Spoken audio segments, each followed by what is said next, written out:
নূহ আলাইহিস সালামের কাছে এক মা এক বাচ্চাকে কোলে নিয়ে আসছে। কাকে?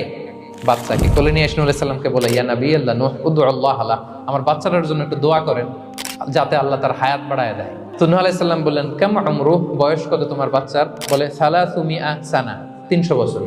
কোলের বাচ্চার বয়স কত? অনেক হায়াত পেত তো। তো উনি বলতেছে, তুমি 300 বছর তোমার বাচ্চার হায়াত, মানে এখন বয়স, তুমি আরো হায়াতের দোয়া চাইতেছো। তুমি কি জানো আখিরি জামানায় এমন এক জাতি আসবে যারা 60 থেকে 70-এর মধ্যে সব মরে শেষ। 300 বছর তোমার ছেলের বয়স, তুমি লম্বা হায়াতের দোয়া করো। তুমি কি জানো শেষ জামানায় এরা 60-70-এর মধ্যে সব মরেই যাবে? এই মহিলা তো অবাক, তাই নাকি 70-এ মরে যাবে? এই কথা শুনে মহিলা বলতেছে, আইয়া বেনুন আল বুয়ুত, আচ্ছা নবী আল্লাহ নূহ 70 বয়সে যেহেতু মরে যাবে, তারা কি আর দুনিয়াতে ঘর বাড়ি বানাবে? কেন মহিলার ধারণা 70 বছর যেহেতু হায়াত, ঘরের তো আর প্রশ্নই আসে না, এটা তো এমনি সেমনি কাটায় চলে যাবে। আজকে যদি আয়না দেখাইতে পারতাম ওই বুড়িরে,